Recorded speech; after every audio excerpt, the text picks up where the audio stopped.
Welcome back.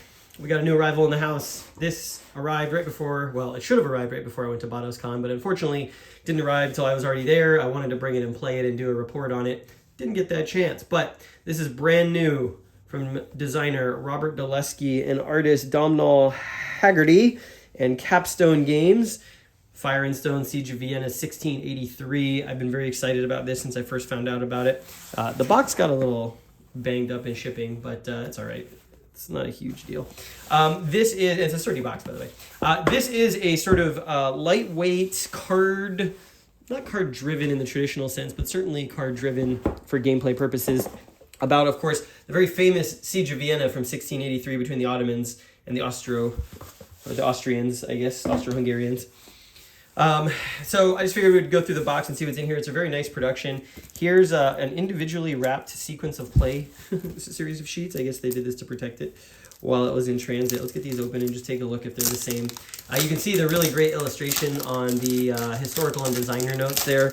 Wonderful painting of some Turkish archers. I feel like the Turks right now are kind of en vogue in terms of being in games. Here's the inside of the box cover, which is awesome. Same painting there. Really nice. I see companies doing that now. It's really cool. Here's a sequence of play. Looks like these are identical. You got one for the Habsburgs and one for the Ottomans. Yeah, it looks like these are identical. So it talks about the sequence of play, talks about the victory condition, how you can win automatically, the different actions you can take. And you can see that obviously as the besieger, the Ottomans can do things like entrench, assault, mine, fortify, bombard. The Habsburg player can sortie. They can also fortify. They can barrage. And so a lot of this game is around the asymmetric nature of it being a siege, and you are trying to undermine, no pun intended, the other side's ability to defeat you. There's some really nice wooden pieces. We'll get through there. You can see some of the rules about contested, how you roll dice for your attacks and things like that. One-sided, so not very complex game, pretty simple. From what I understand, you can play this game in about 45 minutes to an hour, potentially. The historical and design notes, full of illustrations. This is really nice. Kind of reminds me of the John Company book, rule book. Talks about the history of what's going on in here. You can see the star and crescent there. Here's a diagram. It looks like a period diagram of the Ottoman trenches outside the city. Look at that. Look at how invested the siege was there. What happened afterwards, how it affected the rest of the world, the glossary. It's a really nice booklet. Here's some designer's notes here. Special thanks. Really great production. Capstone's doing more historical. Actually, here's the full image. Let's open it up. Look at that painting. Very nice. Capstone is doing more historical stuff recently. I'm here for it. They're an interesting company. It's doing a lot of crossover appeal games. Here is the rule book. We've got 15 pages of rules, but this includes the example of play on the back. Of course, you've got the player aid. Let's see, there's lots of nice illustrations in here as well. Let's see, the rules begin on, or end on page, the rules end on page 13 here. So 13 pages of rules, pretty big text, nicely spaced, lots of illustrations, full color. It talks about the important game concepts. There's a spread for the setup here. We'll get to the map and everything. It talks about the important game concepts and how you play the game. So not a very complicated game to learn. And I'm very excited to play this. Apparently it's a very tense knife fight. We got some cardboard tokens here. Wouldn't be a siege from the sort of Renaissance, 30 Years War period without some shovels. Of course, trying to dig under the walls. We got some control markers, it looks like here. That's the only page of cardboard I see, the only sheet. Here's the map. We'll get to that in a second. Now we get to the good stuff. So we got a bag of dice. These remind me of the dice that come with something like Virgin Queen. Same colors. So we have got 6 red dice and 9 yellow dice. Red being the Ottomans, it looks like. Yellow being the Austro-Hungarians. We've got wooden pieces here. This looks to be a first player marker of some kind. We've got these long sticks, basically, that I think might represent trenches and fortifications. We've got these tiny cannon pieces here, cannon meeples. We've got these triangles, these yellow triangles here. I'm not sure what those are, but I've seen them usually placed in front of the cannons. They might be sort of redoubts or firing positions. We've got a black token in there, and we've got a cube that's got the Habsburg eagle in it. So yeah, really nice production, really nice wooden pieces. We've got this deck of really interestingly shaped cards.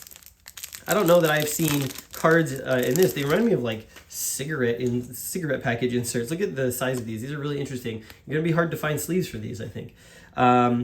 These look like some sort of activation card. They've got really nice illustrations on them. These appear to be the Ottoman leaders. Some sort of activation card, perhaps. Here's some Austro-Hungarian defenders. Look at those boots and hats.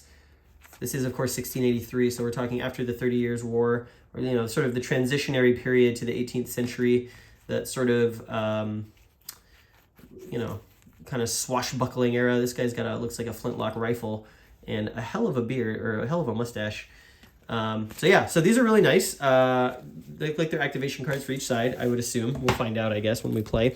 We've got some baggies, so you can sort the components. That's pretty nice. 4 baggies. You've got these 2 bags here, which are colored. They're very nice. They're like a nice cotton weave. And these obviously are in the player colors. We'll see what goes in there. Unclear. Here's a deck of actual playing cards. Let's get these open. Okay, so we've got some playing cards here with some fantastic art and font choices here. Double the battle value of up to 2 of your frontline troops. So it looks like you can play these in combat. Double battle value. Yeah, these look to be battle cards of some kind that can help sort of affect the battle. Pretty interesting. Really nice artwork. I really like the graphic design of this. There's some historical information on the cards as well. I like the use of the margins here with this sword coming down the side. This is something we're starting to see more of as well in war games. Some really nice graphical design treatments. These appear to be Habsburg Austrian cards. Look, there's 3 decks. So here we got some Habsburg Austrian cards. Canister shot, captured standard, Hurtenberg sortie, fire damages, siege works. You never want that if you're the besieger. Georg Rimpler, desperate struggle. Here's a response card, the baker who saved Vienna. Want to learn more about him. Bread is like one of my life's passions. Captain Hafner's Miners. Yeah, so there's a lot of different events in here. Surprise attacks, mud. It looks like really interesting. A lot of sort of like counterplay. It's interesting that there's 2 decks here. You've got yellow and black. I wonder what that's all about. Let's take a look at some of the Ottoman cards. What do we got? Push to the limit, sustain fire, recover cannons, collapse tunnel. Premature detonation. Pretty sure you don't want that if you're in a siege. I don't care what side you're on. Trenches, massive explosion. Yeah, so there's some really cool sort of like flavor brought out by the cards. As I understand it, that's where a lot of the narrative takes place. And then here is, I don't know what these cards are. These might be general events. So yeah, here's like one of the leaders is wounded, zeal. Yeah, this looks like they changed sort of the context around some of the actions and phases. Sijan Yolu. Bravery. Ottoman grenades. That's pretty cool. So that's looking really nice. Let's take a look at the map. It's a half-size map, so it's going to be about 22 by 17. And it's a hex map, and it has a really nice graphical treatment, as you can see here, of the battlefield. Here you can see the bastions on the inner walls. You've got the outer wall here, the bailey, or whatever you would call that. There's space on the map for cards. Troops discard, strategy discard, spaces for the decks. Obviously, the Ottoman players coming from this direction, they're going to be besieging the walls. You've got these really large hexes that you're going to put your cannons and fortifications in. This looks to be a victory point track and a turn track of some kind. And so all in all, the playing surface, as you would expect in a siege game, is not very large, but I really like what the art is bringing to this. Here you can see the camp, the Ottoman camp, which is pretty cool, and obviously with the city on this side. So, you know, there's not a lot of siege games being made these days, and I'm really happy that we get one that's manageable and playable quickly with a really nice production. Capstone has knocked it out of the park with this one. All indications are that this game is a very solid game, and I will definitely be back on the channel with a report about this once I get a chance to play it. Hoping to do that before the end of the year to see if it makes the top 10. But there you go. That's everything in the box for Capstone's Fire and Stone Siege of Vienna 1683.